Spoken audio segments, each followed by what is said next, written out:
हमने अभी कहा आपको कि अर्थशास्त्र धन की वह ग्रंथ या पुस्तक है जिसमें हम रुपया, पैसा या धन से संबंधित चीजों को दर्शाते हैं, उसे अर्थशास्त्र कहते हैं।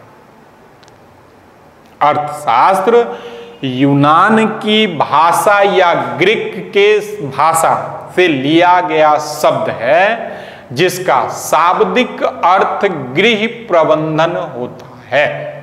अर्थशास्त्र यूनान या ग्रीक से लिया गया शब्द है जिसका शाब्दिक अर्थ गृह प्रबंधन करना होता है।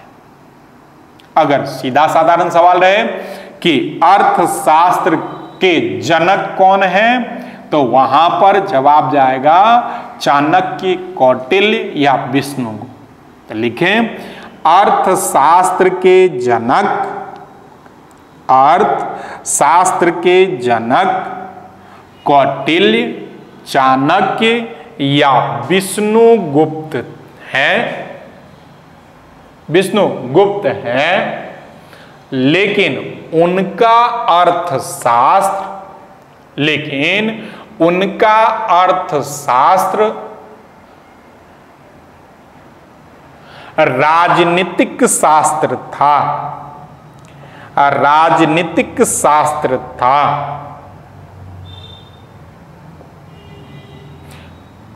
वहां पर आकस्मिक कर का वर्णन किया गया है।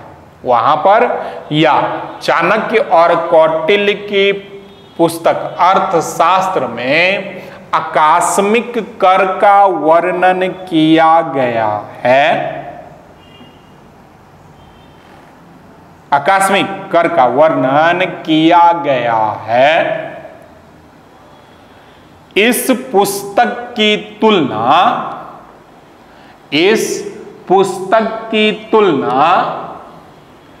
मैकियावेली, इस पुस्तक की तुलना मैकियावेली की पुस्तक द प्रिंस, मैकियावेली की पुस्तक द प्रिंस से किया गया है। द प्रिंस से किया गया है। यह था आपका प्राचीन अर्थशास्त्र। अब आते हैं जो हमने कहा था कि अगर इसके आगे क्या जुट जाए, आधुनिक, तो आधुनिक अर्थशास्त्र का जनक माना जाता है, वो माना गया है एडम स्मिथ को। एडम स्मिथ को आधुनिक अर्थशास्त्र का जनक माना जाता है। इस एडम स्मिथ से कहीं भी क्वेश्चन बैंक उठाएगा तो फिर कहेंगे केवल 3 सवाल बनता है और कोई सवाल यहां से नहीं बनता है। पुनः दोहराते हैं, इस एडम स्मिथ से केवल 3 सवाल बनता है और कोई सवाल यहां से नहीं बनता है। पहला सवाल पुनः दोहराते हैं कि आधुनिक अर्थशास्त्र का जनक एडम स्मिथ। अब पुनः देते हैं दोस्त, कंफ्यूजन करने के लिए अगर सवाल में पूछ दे कि अर्थशास्त्र का जनक कौन थे, और वहां पर अगर कौटिल्य, विष्णुगुप्त, चाणक्य नहीं है तो भी आंसर जाएगा एडम स्मिथ। केवल पूछे अर्थशास्त्र का जनक कौन है, अगर कौटिल्य, चाणक्य, विष्णुगुप्त नहीं होगा तो आंसर होगा एडम स्मिथ। लेकिन अगर वहीं पर कौटिल्य, विष्णुगुप्त के साथ साथ एडम स्मिथ भी होगा और अर्थशास्त्र केवल पूछेगा तो आंसर जाएगा चाणक्य, विष्णुगुप्त, ये नहीं जाएंगे। फिर इसी को उल्टा, आधुनिक अर्थशास्त्र का जनक एडम स्मिथ, वहां पर चाणक्य, कौटिल्य का वर्णन भी किया गया हो तो भी जाएगा एडम स्मिथ। तो पहला सवाल जो है एडम स्मिथ से यही सवाल बनेगा। दूसरा सवाल एडम स्मिथ से बनता है, वह है इन्होंने अर्थशास्त्र को धन का विज्ञान कहकर संबोधित किया। एडम स्मिथ ने अर्थशास्त्र को धन का विज्ञान कहकर संबोधित किया है। क्या कहा है? तो अर्थशास्त्र धन का विज्ञान है। 2 सवाल हो गए। तीसरा, इनकी पुस्तक का नाम पूछेगा। इनकी पुस्तक का नाम है वेल्थ ऑफ नेशन। तो इसको अब सही तरीके से कि अगर लिखना होगा तो आप लिखिएगा, आधुनिक अर्थशास्त्र का जनक एडम स्मिथ को माना जाता है। आधुनिक अर्थशास्त्र का जनक एडम स्मिथ को माना जाता है। इन्होंने अपनी पुस्तक वेल्थ ऑफ नेशन में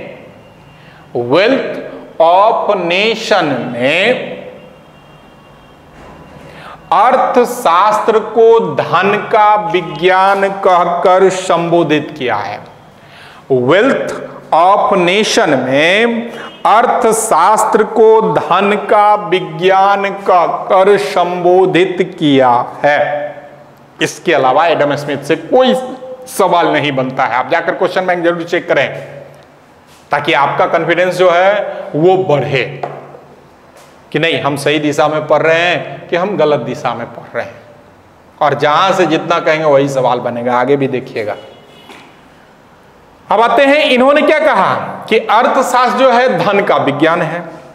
कुछ लोगों ने कुछ समय तक इस बात को माना कि हां अर्थशास्त्र धन का विज्ञान है, लेकिन जैसे जैसे यह 1776 के आसपास में अर्थशास्त्र के बारे में जानकारी दिए थे, फिर जैसे जैसे समय बीतता गए अन्य लोग अर्थशास्त्री के रूप में आने लगे, तो उसी में दो नाम और निकलकर सामने आया। एक नाम निकलकर सामने आया वो था आपका रॉबिन्स, और दूसरा नाम निकलकर सामने आया वो थे आपके मार्शल साहब। रॉबिन्स और मार्शल, मुख्य रूप से यह दो। यहां से एक एक सवाल दोनों से मिलता है, पूछता है। वो सवाल पूछेगा कि रॉबिन्स की पुस्तक का क्या नाम है, और वही सवाल आपका पूछ सकता है कि मार्शल के पुस्तक का क्या नाम। और कोई सवाल रॉबिन्स और जो है आपके मार्शल से सवाल नहीं बनते हैं। जैसे ही रॉबिन्स और मार्शल जैसे अर्थशास्त्री आकर शामिल होते हैं, वैसे ही उन लोगों ने इनके बातों को काट दिया। इनके बातों को काट दिया करने का मतलब कि जो एडम स्मिथ साहब ने कहा कि यह धन का विज्ञान है, उन्होंने कहा नहीं, यह धन का विज्ञान नहीं है, धन के विज्ञान के साथ साथ मानव कल्याण का विज्ञान। फिर कहते हैं एडम स्मिथ के बातों को जो है वह किसने काटा, तो रॉबिन्स और मार्शल जैसे लोगों ने एडम स्मिथ के बातों को काटा, और उन्होंने कहा कि अर्थशास्त्र धन के विज्ञान के साथ साथ मानव कल्याण का विज्ञान भी है। मानव कल्याण का विज्ञान है। अब ऑब्वियस है कि आधुनिक अर्थशास्त्र का जनक थे एडम स्मिथ, उनके बातों को काट दे। जैसे मान लीजिए कोई अगर न्यूटन के बातों को काटे साइंस में, मान लीजिए कोई अगर हिस्ट्री वगैरह में बाबर के युद्ध वगैरह को लेकर और कुछ करे, तो जनक माना गया इनको, इनके बात को काटा, तो समझ सकते हैं कि संसार में किस तरह की चर्चा उठी होगी। तब वहां पर अमेरिका में चर्चा हो कि कैसे आप कह सकते हैं कि यह धन के विज्ञान के साथ साथ मानव कल्याण का विज्ञान है। तो लोगों ने कहा कि आप प्रूफ करें। तब एडम स्मिथ की बात को काटा किन्होंने, तब मार्शल और रॉबिन्स ने। इन लोगों ने क्या किए, दो कंपनी को लिया।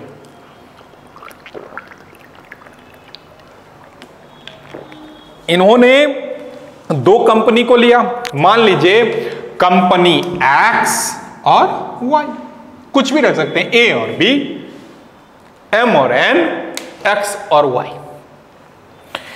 मान लीजिए एक्स कंपनी में धन का विज्ञान और वाई कंपनी में जन कल्याण या मानव कल्याण का विज्ञान। अब आप कहिएगा जन कल्याण मानव कल्याण क्या, तो मान लीजिए अगर आप ही हैं और आप अपने घर में कहीं भी काम वगैरह कर रहे होंगे, तो आप देखते होंगे कि आपके यहाँ कई मजदूर आए होंगे, लेकिन मजदूर भी दो प्रकार का अक्सर बढ़ते हैं। एक कि व्यक्ति आता है, काम वाम किया और चला जाता है। दूसरा ऐसा व्यक्ति होगा जिसके साथ कहते हैं ना मानवता वाली रिलेशन होना, कि आप हैं नहीं हैं फिर भी वह व्यक्ति ईमानदारी पूर्वक काम को करता है। आप कुछ अलग भी काम करते हैं तो उसको भी कर लेता है। उससे लगाव आपका इतना अधिक बढ़ जाता है कि बेचारा अगर अदर भी कभी आता है तो आप उसको चाय नाश्ता पानी करवा देते हैं, मतलब सामाजिकता वाली बात। और दूसरे के साथ कोई सामाजिकता वाली बात नहीं, काम किया, पैसे दिए और वो चला गया।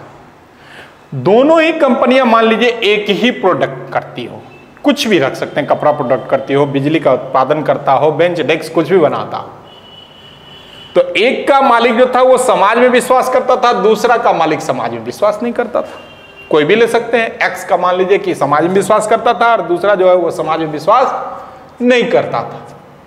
समाज में विश्वास करने का मतलब कि अगर एक्स कंपनी का मालिक कभी अपने फैक्ट्री वगैरह में आता था तो वह अपने जो भी कर्मचारी वर्ग हैं उनसे उनके दुख सुख सभी चीज का बात जानकारी लेता था, चर्चा करता था। लेकिन वाई का जो मालिक था उसको उससे कोई मतलब नहीं, आप काम किए, पैसा लो और जाओ। धीरे धीरे क्या किया गया, इनके बातों को कम करने के लिए या समाज कल्याण की बातों को जानकारी देने के लिए एक निश्चित समय के लिए दोनों को प्रोडक्ट तैयार करने के बारे में कहा गया। मान लीजिए समझने के लिए कि कपड़ा का ही उत्पादन था, अब कह दिया गया कि 10 दिन में आपको 1000 कपड़ा या 2000 कपड़े का निर्माण करना है। यह अधिकार एक्स को भी दिया गया और वाई को भी दिया गया। अब दोनों कंपनियां एक साथ काम करना प्रारंभ की। जैसे जैसे काम होने लगा अब धीरे धीरे उन चीजों में जो है विघ्न बाधा को उत्पन्न किया जाने लगा। विघ्न बाधा को उत्पन्न किया जाने लगा मतलब हो सकता है कभी काल बिजली को समाप्त कर दिया गया हो सकता है कभी पानी वगैरह की अगर आवश्यकता होगी तो उसमें कमी कर दिया गया। तो यहां पर गौर से समझिएगा, जब ऐसा किया होगा तो आप हमें बताएं कि जिसका मालिक के साथ अच्छा संबंध था, सामाजिक संबंध था, वो कर्मचारी को अगर पता चल गया कि इतना दिन में ही वस्तु बनाना है तो वह कर्मचारी क्या करेगा। जैसे मान लीजिए बिजली कट गया तो बिजली के अलावा जो काम होंगे उसको करेगा कि नहीं करेगा, करेगा। लेकिन दूसरा काम नहीं करेगा, वो इंतजार करेगा कि बिजली आएगा तब हम काम को करेंगे। लेकिन यह क्या करेगा, जो बिजली से नहीं होने वाला काम है उसको करने का प्रयास करेगा, क्योंकि इसके मन में एक लगाव हो जाएगा व्यक्ति के प्रति कि अगर वो व्यक्ति कमाएगा तो हो सकता है हमें भी 2 पैसा अधिक दे, या कारण कुछ भी हो।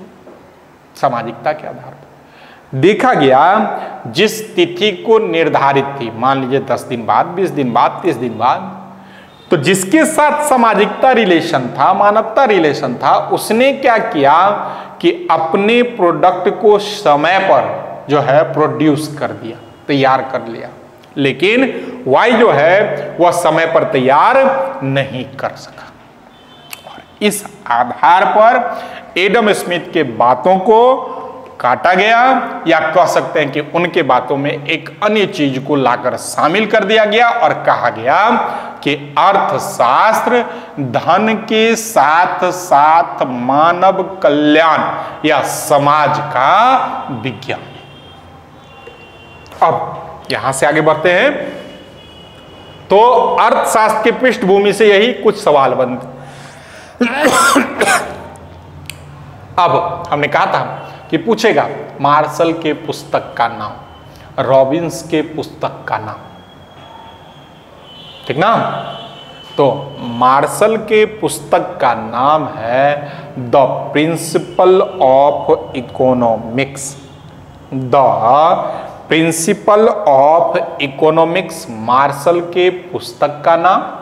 नहीं याद रहे तो याद रखने के लिए आप कह सकते हैं कि मार्शल जो था इकोनॉमिक्स के कॉलेज का क्या था, प्रिंसिपल था। दूसरा, रॉबिन्स के पुस्तक का नाम, रॉबिन्स के पुस्तक का नाम है significance, significance of economics, significance of economics. यह किसके पुस्तक का, रॉबिन्स के पुस्तक का।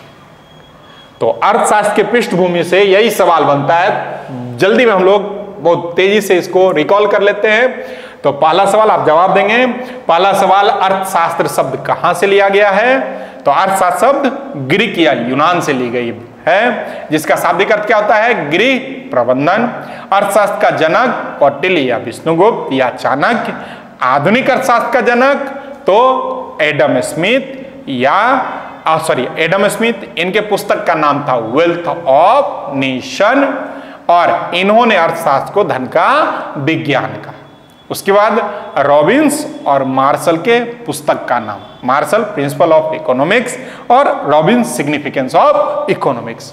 इसके अलावा कोई सवाल आपको अर्थशास्त्र के पृष्ठभूमि से नहीं मिलेगा, जाकर कहीं से भी पलट लीजिए। अब आते हैं अर्थशास्त्र के व्यवस्था के बारे में जानते हैं।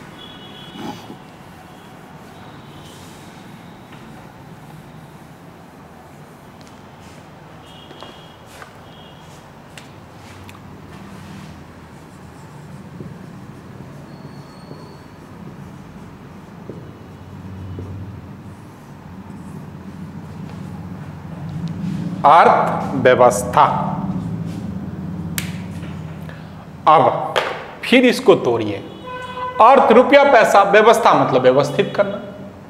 जैसे आपके पास 5 रुपया है तो आप 5 रुपया को व्यवस्थित करते हैं कि 5 रुपया में 1 रुपया या 2 रुपया को खाने में, 1 या 2 रुपया रहने में। जिसके पास जैसा उसको व्यवस्थित करता है। यह तो व्यक्ति की बात है। अगर देश की बात करें तो देश क्या करता है? विभिन्न क्षेत्रों में व्यवस्थित करता है। तो अर्थव्यवस्था का मतलब हो गया कि अर्थ को व्यवस्थित करना। अब अर्थ को कैसे व्यवस्थित करते हैं? पूरे विश्व में व्यवहारिकता के आधार पर अर्थव्यवस्था को 3 वर्ग में बांटा गया। पुनः दोहराते हैं, पूरे विश्व में व्यवहारिकता के आधार पर अर्थव्यवस्था को 3 वर्ग में बांटा गया है। 3 वर्ग में क्या कौन कौन सा? तो सबसे पहला वह है आपका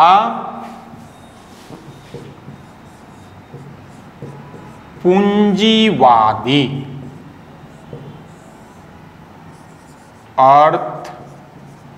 अर्थव्यवस्था।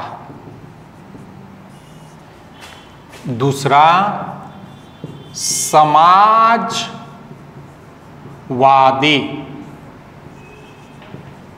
अर्थव्यवस्था। और तीसरा वो है आपका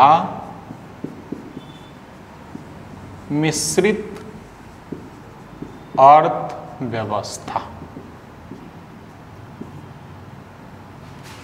पूंजीवादी, समाजवादी और मिश्रित अर्थव्यवस्था। दोस्त, पूंजीवादी से 3 से 4 सवाल, समाजवादी से अर्थशास्त्र के संदर्भ में कहिएगा तो कोई सवाल नहीं। समाजवादी अर्थव्यवस्था से अर्थशास्त्र के संबंध में कहिएगा तो कोई सवाल नहीं।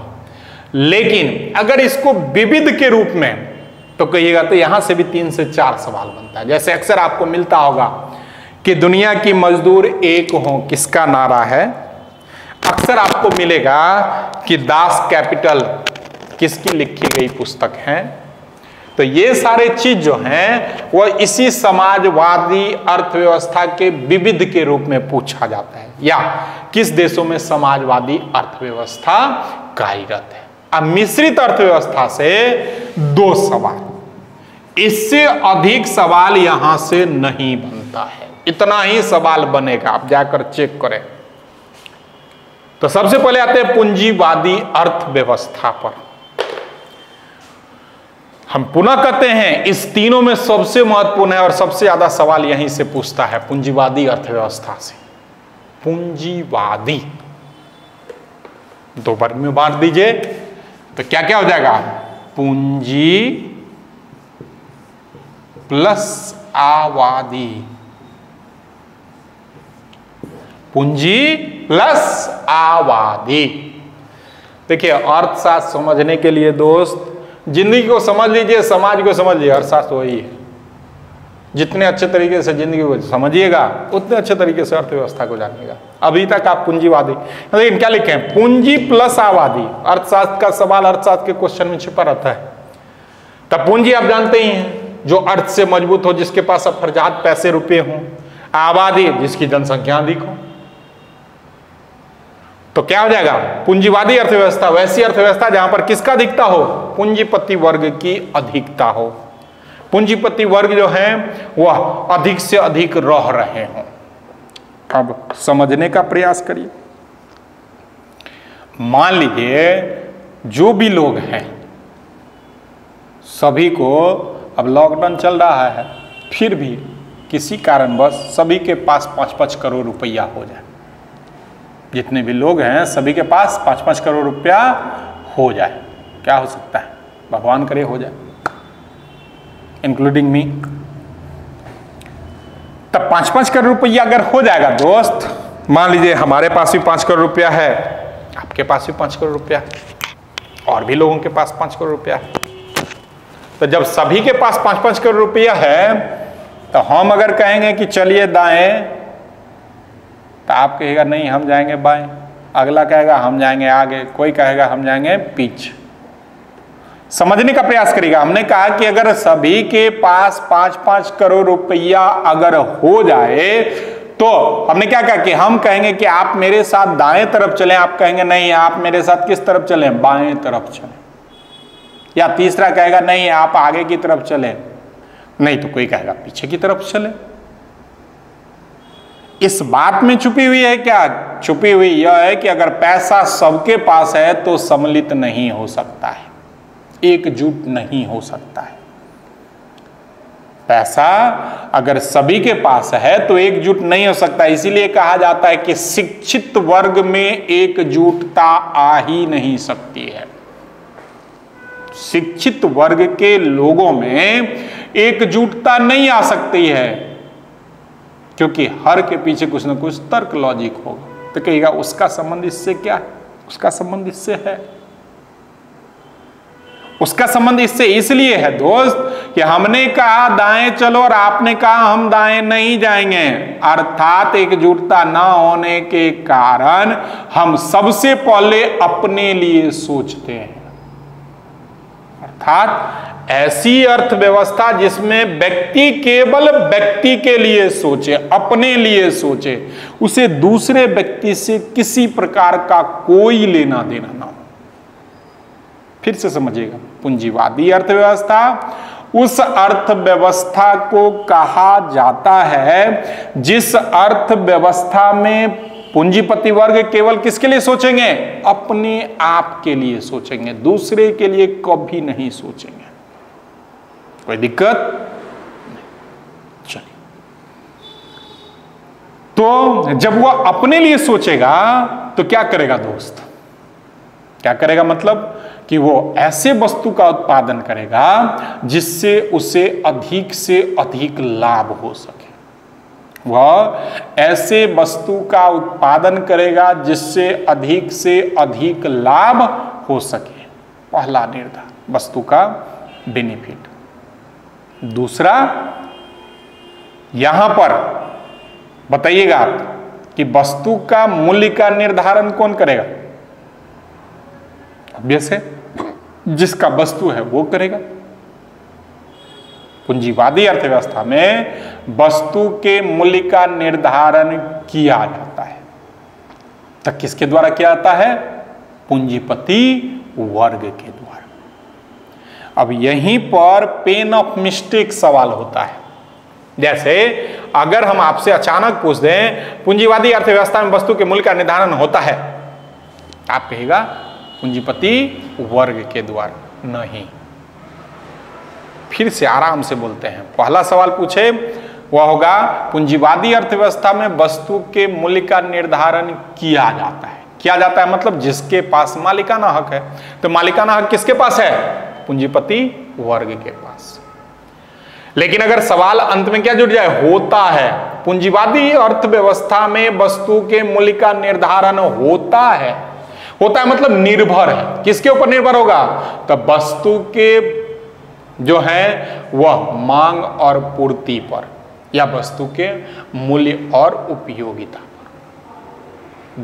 पूंजीवादी अर्थव्यवस्था में वस्तु के मूल्य का निर्धारण किया जाता है तो पूंजीपति वर्ग के द्वारा, पहला पॉइंट लिखिएगा। दूसरा पॉइंट लिखिएगा, पूंजीवादी अर्थव्यवस्था में वस्तु के मूल्य का निर्धारण होता है तो उसके मांग और पूर्ति पर। यह दो सवाल जो है अक्सर आपको मिलेगा लगभग 2000 ईस्वी के आसपास का, अगर आप क्वेश्चन देखेंगे तो वहां पर मिलेगा। इसके बाद अब आइए तो अगला पॉइंट बनेगा तीसरा। वो पॉइंट क्या बनेगा, तो पूंजीवादी अर्थव्यवस्था में सभी चीजों पर, सभी चीज यहां करने का मतलब उत्पादन करने पर, व्यक्ति का नियोजन या नियुक्ति करने पर, कितना वस्तु उत्पादन किया जाएगा, कब किस वस्तु को छोड़ा जाएगा, इस सभी पर अधिकार होता है वो किसका होगा, पूंजीपति वर्ग पर होगा। तो अगला पॉइंट लिखेगा, वो लिखेगा पूंजीवादी अर्थव्यवस्था में वस्तु के उत्पादन, वितरण, विनिमय, उत्पादन, वितरण, विनिमय, प्रोडक्शन, विनिमय मतलब होता है एक्सचेंज, पर संपूर्ण नियंत्रण पूंजीवादी अर्थव्यवस्था के लोगों या पूंजीपति वर्ग पर होता है। अगला है वह है आपका आर्थिक नियोजन। आर्थिक नियोजन मतलब नियुक्ति करना, लोगों को रोजी रोजगार देना। तो आर्थिक नियोजन का अधिकार जो है वह किसको होगा, पूंजीपति वर्ग को होगा। इसके बाद हम आगे बढ़ते हैं तो वह काफी महत्वपूर्ण है दोस्त।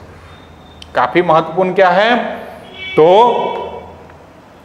मंदी। सभी लोग इस शब्द से वाकिफ होंगे। अब मंदी से पूरे अर्थव्यवस्था में 3 ही सवाल पूछेगा। पहला सवाल, विश्वव्यापी मंदी कब आया था या कब हुआ था, या उसी में सवाल जोड़ देगा दूसरे अर्थ में। पहला जो है वह पहला मंदी कब हुआ था। दूसरा सवाल पूछता है मंदी किस अर्थव्यवस्था में आता है, और तीसरा वर्तमान में मंदी को लेकर। यही सवाल मंदी से बनता है। तो पहले चर्चा करते हैं मंदी होता क्या है, बताया जाए। मंदी किसको कहते हैं, बताइए लोग।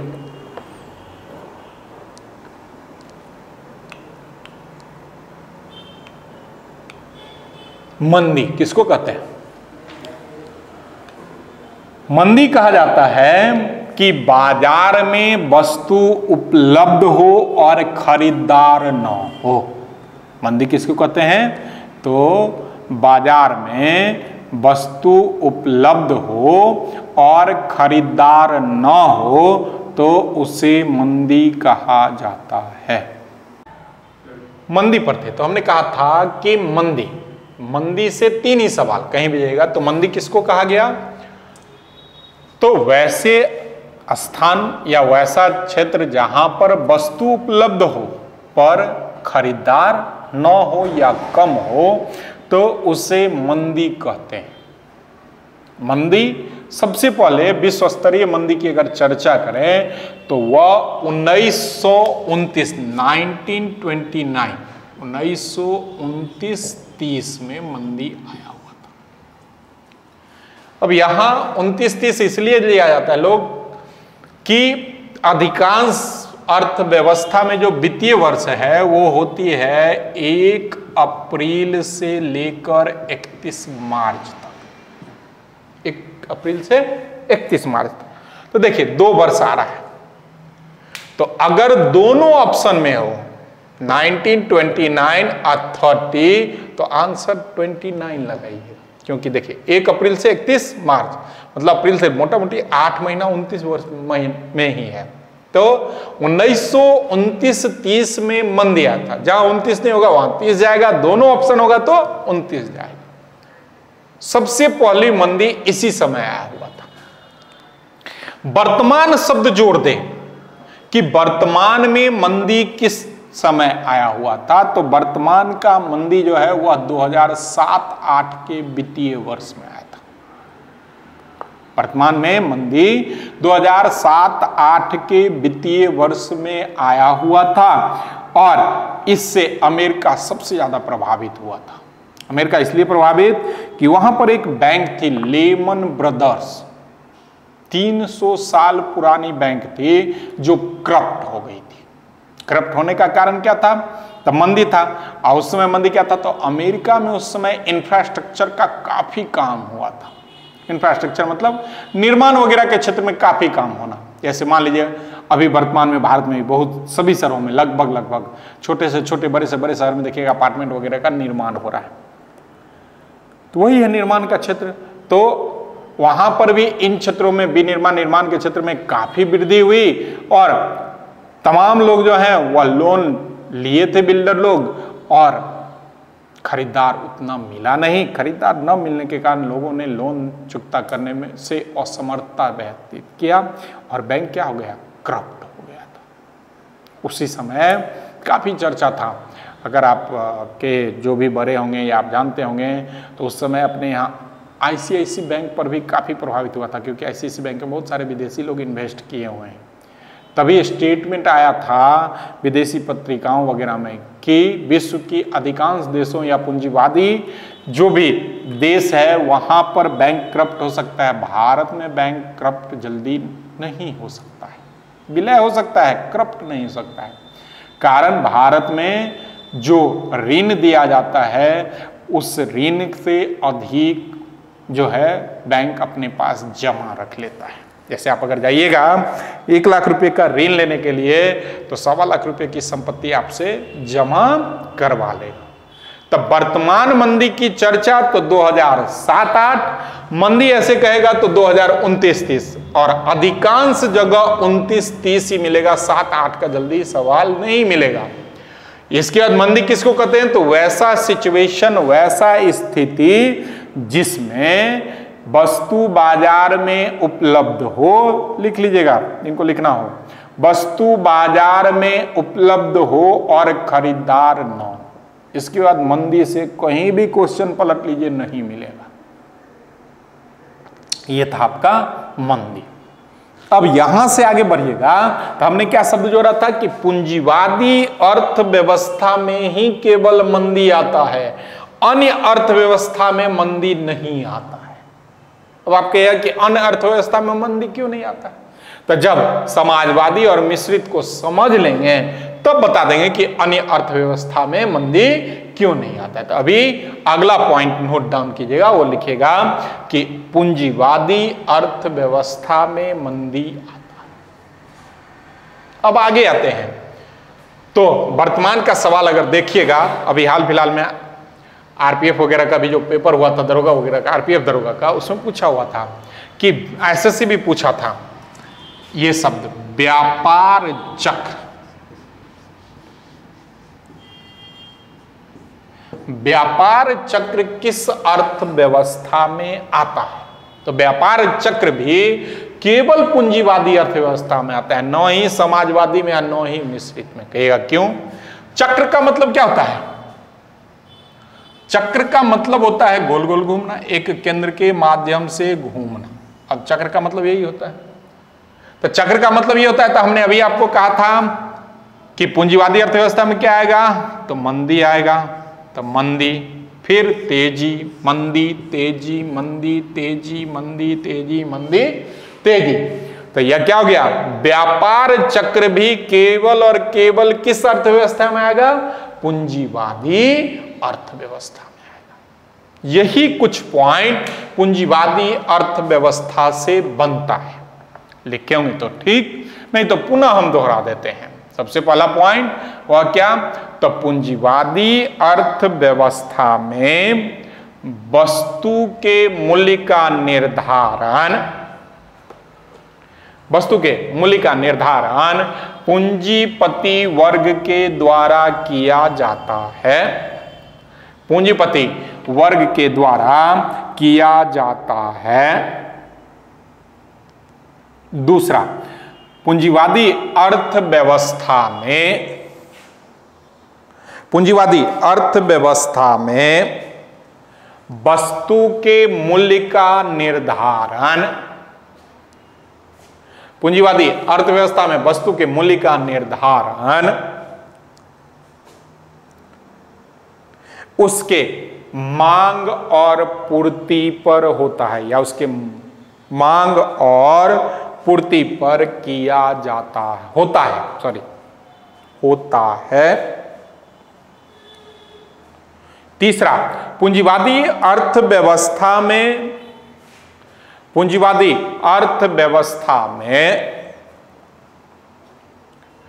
वस्तु का उत्पादन, प्रोडक्शन, वस्तु का उत्पादन विनिमय, वस्तु का उत्पादन विनिमय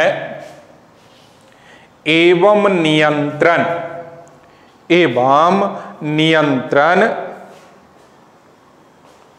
पूंजीवादी अर्थव्यवस्था में वस्तु के मूल्य का निर्धारण, वस्तु के मूल्य पर नियंत्रण विनिमय पूंजीपति वर्ग का होता है, पूंजीपति वर्ग का होता है। अगला पॉइंट वह है आपका पूंजीवादी अर्थव्यवस्था में उस वस्तु का उत्पादन किया जाता है जिससे उसे अधिक लाभ की प्राप्ति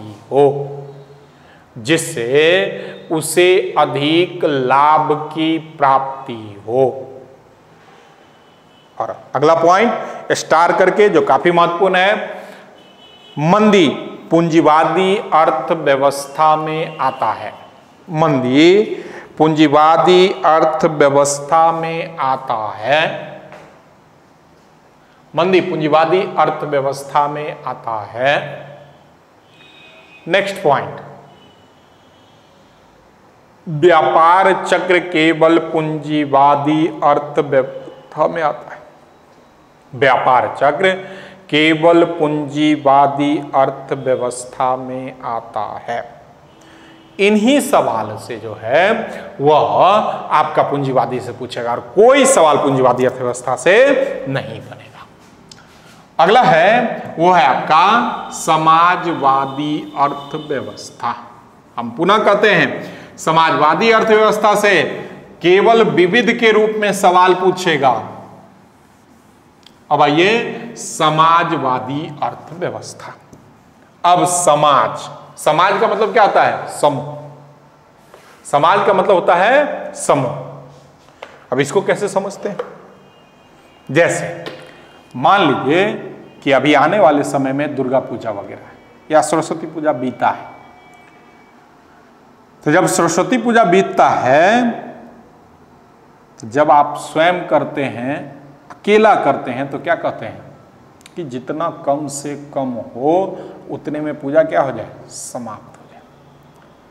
लेकिन जैसे ही अधिक लोग मिलकर पूजा करते हैं, तब हम लोग क्या कहते हैं? 2 पैसा लगे पर अच्छे से बीत जाए। समझिएगा बातों को। पहला हमने कहा कि अगर हम सेपरेट करना चाहते हैं, अकेला करना चाहते हैं, तो हम क्या सोचते हैं कि जितना कम से कम में हो उतने में हम इस कार्य को संपन्न कर लें। और जब हम सामूहिकता की बात करते हैं, कहते हैं ना कि सभी लोग मिलकर कर रहे हैं, तो वहां पर हमारे मुंह से, हमारे यहां से क्या निकलता है कि 2 पैसा लगे पर अच्छे तरीके से काम को संपन्न किया जा सकता है। इसके अलावा वहां पर हम क्या करते हैं? विभिन्न वर्गों में, लोगों में काम को छोटे छोटे टुकड़ों में बांट देते हैं। अर्थात समूह का मतलब क्या हुआ? समाज। और जब समूह का मतलब समाज हुआ, तो वहां पर हमने क्या सोचा कि 2 पैसा लगे पर समाज का नाम खराब ना हो। अर्थात वहां पर जैसे हमने पूंजीवादी में आपको कहा कि व्यक्ति केवल व्यक्ति के लिए सोचता है, उसी प्रकार से समूह या समाज हमेशा समूह के लिए या समाज के लिए सोचता है।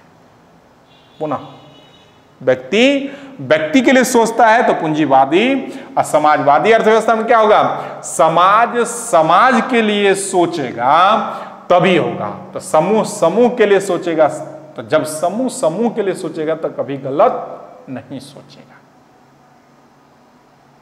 तो समाजवादी अर्थव्यवस्था उस अर्थव्यवस्था को कहा जाता है जहां पर समाज या समूह के हित का वर्णन किया जाए, उस अर्थव्यवस्था को समाजवादी अर्थव्यवस्था कहते हैं।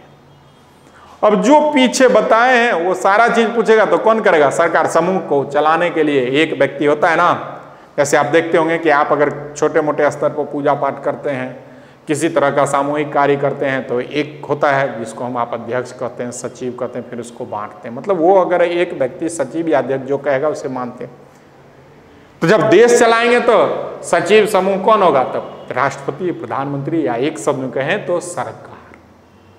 तो अर्थात समाज पर नियंत्रण करने के लिए कौन? गवर्नमेंट। तो यहां पर अगर किसी तरह से कुछ पूछेगा तो क्या आंसर जाएगा? सरकार जाएगा। जैसे समाजवादी अर्थव्यवस्था में वस्तु के मूल्य का निर्धारण किया जाता है, तो किसके द्वारा होगा? सरकार के द्वारा। समाजवादी अर्थव्यवस्था में जो नियोजन से संबंधित चीज है, किसका नियंत्रण होगा? तो सरकार का। समाजवादी अर्थव्यवस्था में वस्तु के मूल्य का निर्धारण सरकार के द्वारा। आप देखते होंगे कि जैसे वर्तमान में अपने ही देश को लेते हैं, अपने यहाँ तो मिश्रित है लेकिन समझने के लिए, तो आप देखते होंगे कि जैसे ही चावल का समय आता है तो सरकार क्या कहती है? निर्धारण कर देती है कि समर्थन मूल्य इतना है, मतलब इससे कम मूल्य पर आप चावल न ले सकते हैं न बेच सकते हैं। तो मूल्य का नियंत्रण कौन करता है? सरकार करता है। हमने पहले ही कहा कि इस अर्थव्यवस्था में मंदी नहीं आएगी, यहाँ पर व्यापार चक्र नहीं चलेगा। तो यहां पर कुछ भी पूछेगा, नियोजन पूछेगा तो सरकार, वस्तु का नियंत्रण पूछेगा तो सरकार, ठीक ना। अब आते हैं तो इसको लिखिए, समाजवादी अर्थव्यवस्था। समाजवादी अर्थव्यवस्था उस अर्थव्यवस्था को कहते हैं, उस अर्थव्यवस्था को कहते हैं जिस पर संपूर्ण अधिकार, जिस पर संपूर्ण अधिकार सरकार का होता है, जिस पर संपूर्ण अधिकार सरकार का होता है, उसे समाजवादी अर्थव्यवस्था कहते हैं। संपूर्ण अधिकार का मतलब लिखना होगा तो लिख लीजिएगा, नहीं समझ गए तो द बेस्ट। नियोजन से संबंधित अधिकार, वस्तु के मूल्य निर्धारण से संबंधित अधिकार, ये सारे जो हैं वह समाजवादी अर्थव्यवस्था को। और यहां से फिर कहते हैं कोई सवाल नहीं बनेगा, विविध के रूप में कुछ सवाल बनता है, तो उसको नोट डाउन स्टार करके लिखिए। सर्वप्रथम समाजवादी अर्थव्यवस्था, सर्वप्रथम समाजवादी अर्थव्यवस्था या आदर्शवादी अर्थव्यवस्था का जनक, या आदर्शवादी अर्थव्यवस्था का जनक रॉबर्ट ओवेन, रॉबर्ट ओवेन को माना जाता है, रॉबर्ट ओवेन को माना जाता है। अगला पॉइंट, क्रांतिकारी समाजवाद का जनक, क्रांतिकारी समाजवाद का जनक लेनिन, क्रांतिकारी समाजवाद का जनक लेनिन को माना जाता है, लेनिन को माना जाता है। अगला पॉइंट लिखिएगा, वैज्ञानिक समाजवाद का जनक, वैज्ञानिक समाजवाद का जनक कार्ल मार्क्स,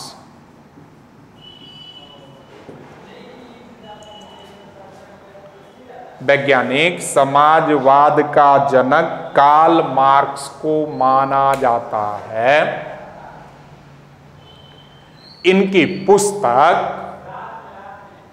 पुस्तक दास कैपिटल, इनकी पुस्तक दास कैपिटल और कम्युनिस्ट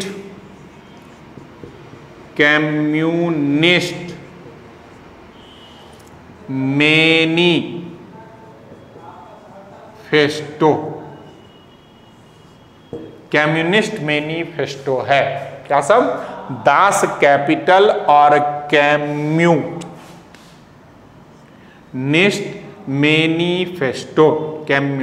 मैनिफेस्टो है। इनका नारा था दुनिया के मजदूर एक हों। इनका नारा था दुनिया के मजदूर एक हों। अगला, फ्रांसीसी समाजवाद का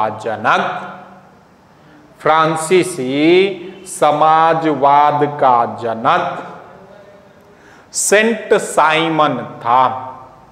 सेंट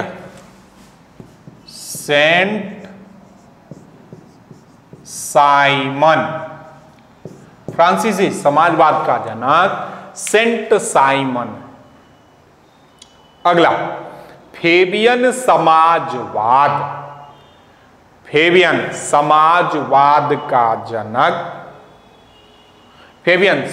का जनक जॉर्ज बर्नार्ड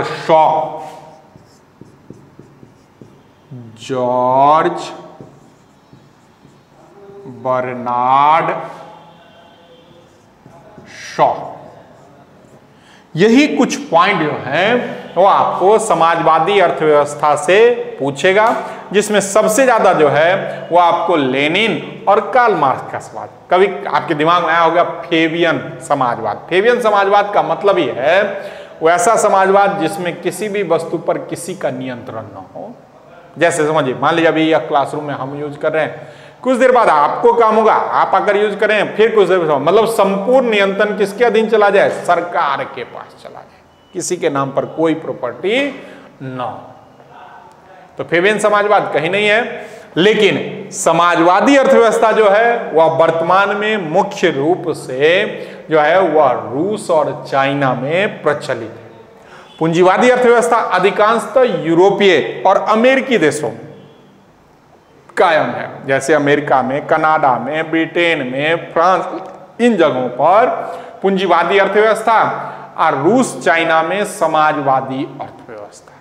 अब तीसरे पर आते हैं, वह है मिश्रित अर्थव्यवस्था। मिश्रण का मतलब क्या होता है?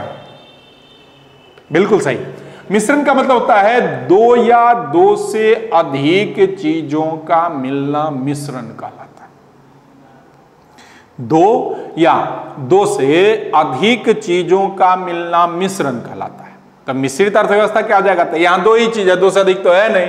तो वैसी अर्थव्यवस्था, लिखिएगा, वैसी अर्थव्यवस्था जिसमें पूंजीवादी अर्थव्यवस्था और समाजवादी अर्थव्यवस्था, वैसी अर्थव्यवस्था जिसमें पूंजीवादी और समाजवादी दोनों ही अर्थव्यवस्था का गुण दिखलाई पड़े, दोनों ही अर्थव्यवस्था का गुण दिखलाई पड़े, उस अर्थव्यवस्था को हम मिश्रित अर्थव्यवस्था कहते हैं। तो यहां से दो सवाल क्या बनेगा?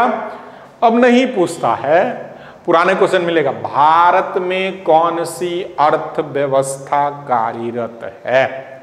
पहला सवाल बनेगा, भारत में कौन सी अर्थव्यवस्था कार्यरत है? तो भारत में मिश्रित अर्थव्यवस्था कार्यरत है। और दूसरा पॉइंट बनेगा, वो क्या बनेगा?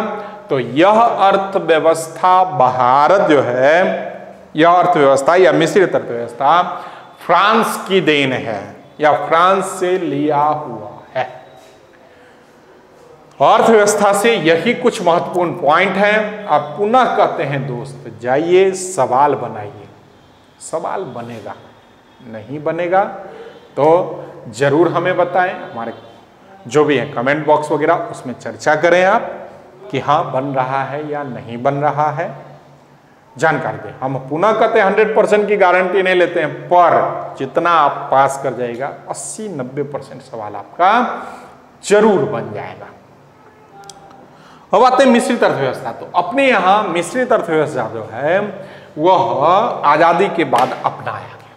तो कहा जाता है कि सबसे पहले 1948, सबसे पहले 1948 ईस्वी में, 1948 ईस्वी में श्यामा प्रसाद मुखर्जी के द्वारा, श्यामा प्रसाद मुखर्जी के द्वारा देश में पहला औद्योगिक नीति लाया गया। अच्छा सॉरी, उससे पहले वो बताना भूल गए ना कि केवल पूंजीवादी अर्थव्यवस्था में ही क्या होता है, मंदी आता है। समाजवादी अर्थव्यवस्था में और मिश्रित अर्थव्यवस्था में मंदी नहीं आती। तो क्यों नहीं आता है? तो पूंजीवादी अर्थव्यवस्था मंदी इसलिए आता है क्योंकि हमने आपको कहा था कि इस पर संपूर्ण नियंत्रण किसका होगा, व्यक्ति का होगा। और जब व्यक्ति, अपने ही यहां देख लीजिए कि अगर कोई आपके रिलेशन में नहीं है और वो कष्ट में है, बर्बाद हो रहा है, तो उससे आपका कोई लेना देना होता है? नहीं होता है। तो वही तो पूंजीवादी अर्थव्यवस्था है। वहां पर अगर वस्तु का बहुत अधिक निर्माण कोई कंपनी कर ले, जैसे मान लीजिए अमेरिका में माइक्रोसॉफ्ट है, बहुत अधिक वस्तु का निर्माण कर ले और उसकी पूर्ति नहीं होगी तो सरकार उसको कोई हेल्प करेगा? नहीं करता है। तो इसलिए मंदी पूंजीवादी में है।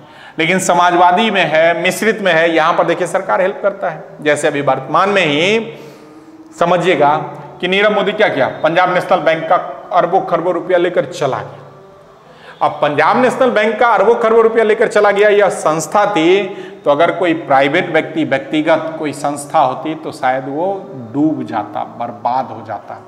पर पीएनबी के साथ ऐसा, क्योंकि उसकी सहायता में कौन खड़ा हो गया, सरकार। तो सरकार उसके सहायता में खड़ा हो गया, तो यहां पर मंदी। तो अब आप कहिएगा कि सर पढ़ते हैं, तो देखिएगा अभी हाल फिलहाल जैसे आप पेपर वगैरह पढ़ेंगे लॉकडाउन के पहले, तो आप क्या पढ़ते हैं कि भारत में मंदी नहीं आता होगा, क्या लिखता होगा, भारत के वाहन के क्षेत्र में या भारत के औद्योगिक क्षेत्र में, ऐसे सब लिखता होगा। यहां पर मंदी का दौर गुजर रहा है। तो इसीलिए वर्तमान आज तक की बात कर सकते हैं, भविष्य में कुछ भी हो सकता है भविष्य में भारत ही पूर्ण रूप से पूंजीवादी अर्थव्यवस्था हो जाए या समाजवादी हो जाए। तो अभी तक के हिसाब से जो अर्थव्यवस्था भारत में कार्यरत है, यहाँ पर मंदी नहीं आई है, ना होगा। अगर आप पेपर वगैरह पढ़ेंगे कोई पुराना किताब, तो वहां देखिएगा, जैसे 11वीं पंचवर्षीय योजना वगैरह पढ़िएगा तो वहां लिखा जाता है कि अमेरिका का मंदी का प्रभाव भारत में दिखलाई पड़ा। 7-8 का कोई मैगजीन वैसा कहीं पर डिटेल पढ़िएगा तो वहां ये कभी नहीं कहेगा भारत में मंदी दिखलाई पड़ा। अमेरिका के मंदी से भारत प्रभावित हुआ। तो जो हमने अभी कहा वो यही कि मंदी जो है केवल कहां, पूंजीवादी है। समझ में आ गया? चलिए अब आगे बढ़ते हैं श्यामा प्रसाद मुखर्जी वाले पर।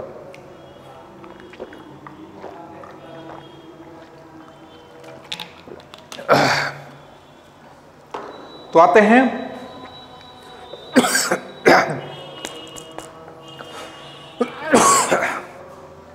औद्योगिक नीति की बात करते हैं। तो औद्योगिक नीति से जो सवाल है वो यह है, क्योंकि अपने यहां मिश्रित अर्थव्यवस्था, तो मिश्रित अर्थव्यवस्था में क्या होगा, कुछ पूंजीवादी वर्ग भी होंगे और कुछ समाजवादी वर्ग भी होंगे। तो भारत में सबसे पहले 1948 ईस्वी में जो है श्यामा प्रसाद मुखर्जी के द्वारा देश का पहला औद्योगिक नीति लाया गया, या कह सकते हैं कि मिश्रित अर्थव्यवस्था को अपनाया गया। अब यहां पर भी सवाल जो है वह परिवर्तित होंगे, पेन ऑफ मिस्टेक सवाल।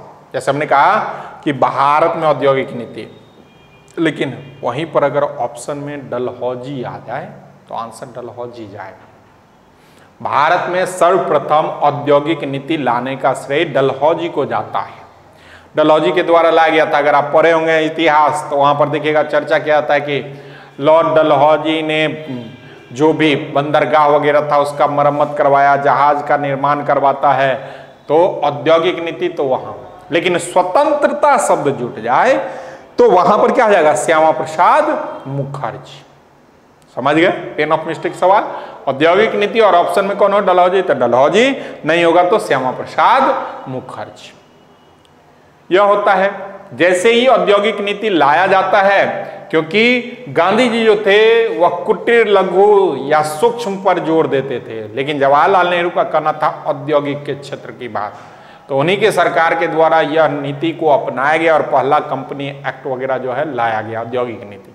जैसे ही औद्योगिक नीति लाया गया तो औद्योगिक क्षेत्र में बहुत सारे चीज शामिल किए जाते हैं। तब क्या कि सरकार कुछ समय के बाद देश में 1956 में कंपनी एक्ट को लाकर शामिल कर देता है। कंपनी जब 2 या 2 से अधिक व्यक्ति मिलकर किसी संस्था को स्थापित करते हैं तो कंपनी कहते हैं।